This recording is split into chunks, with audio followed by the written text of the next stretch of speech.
First deal I ever did, I bought at an auction, man. I bought a 6-unit down in Avondale. Man, I bought that joint, man, I think for like 20 grand. And I had quit selling drugs, man. So it was real money. I didn't really have it. And so I think I even put some of it on my American Express card. So I get down there, man. The sheriff took forever. Bought this from the sheriff's office. It took forever to close. Well, I finally got down there. I'll never forget, man. It was July 28th of probably 2005.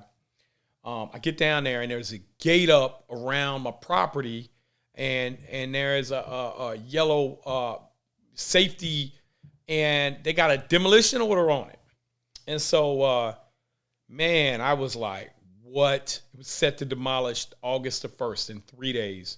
And so, you know, I didn't start crying. I didn't whimper. I was just like, what are we going to do? So I talked to my partner, James, man, who was real creative, man. And, you know, we found out that even in Ohio, that even though you're buying something as is, you have to disclose to somebody anything that you know about it. So they didn't disclose that. So we called the auction company back. At this time, we couldn't even afford attorneys, man. We didn't have attorneys. So we had to do all this ourselves. Called the auction company back, went and filed, no lie, went and filed an injunction with the court on a freaking piece of paper and hand wrote it, and went and filed at the recorder's office, filed a motion myself. That's how you know when people are going to succeed, when they do whatever it takes. So what we did was we called the bank. We said, hey, listen, man, you guys sold us a property. We called the auction company. The auction company was really like, we was like, look, y'all going to get in trouble for this. Like, we going to get in trouble. Everybody going to get hurt. The auction company was actually on board with us. The auction company said, nah, man, they didn't disclose it. They knew about it. I went down to the building department. I got tons of files from Al Taylor, head of the building department, showing, and I don't know if you're watching, but hey, man, I love you and I appreciate you, man, for everything you do. But Al, man, at the time I was lost, and he just took time out with me. He was like the head of the building department. He still is. I'm not the building department, but health and safety in Cincinnati, which they just merged. And so Al went through and he showed me, he said, nah, look, man, I sent all these letters out certified. And so when I showed that to the auction company, they said, look, we're going to get your money back. And I said, well, man, maybe I don't want my money back. I filed the injunction. We got heard in the injunction. And they said, well, if you want to come put a bond up, we can stop the demolition. But they got the guy in there in court, and he's saying, look, man, it needs torn down. It's a safety hazard. And so I didn't have the money to put up the bond. So I went back to the bank and said, hey, look, man, we can renovate this for like $120,000, I think. Why don't you guys give us the $120,000 and finance that, and finance, and we'll use the money that we paid to buy the building as a down payment.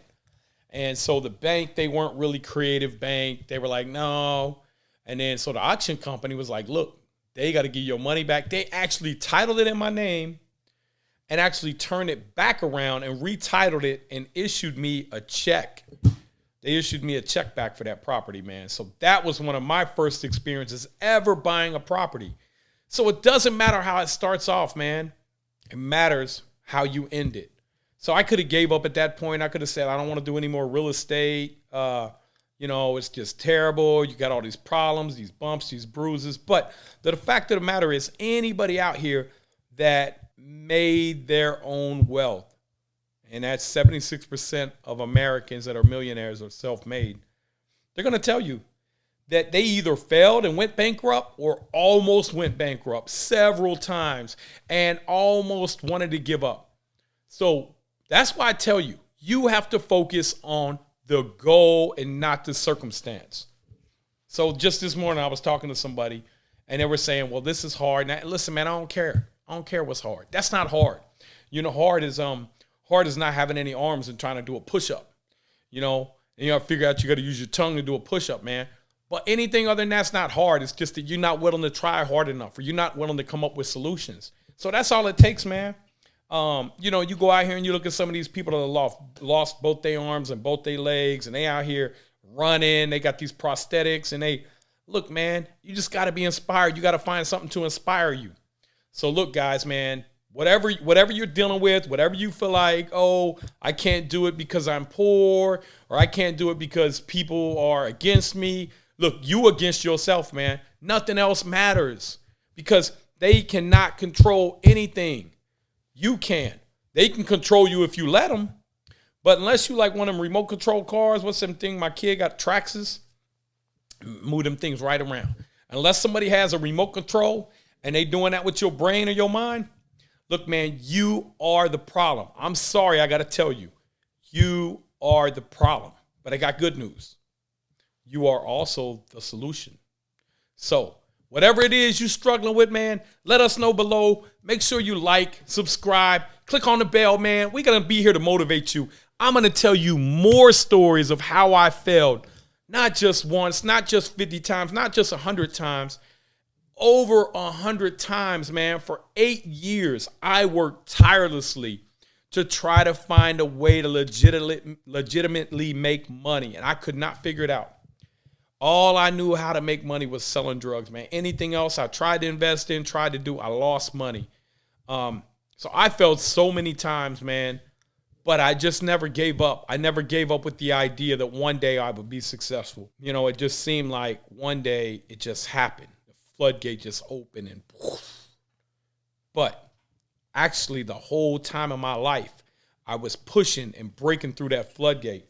It's actually like a pro athlete. You know, people say, oh, I can't believe they gave him $100 million. And listen, man, he worked tirelessly for 15 years. He put in the work that other people weren't willing to put in.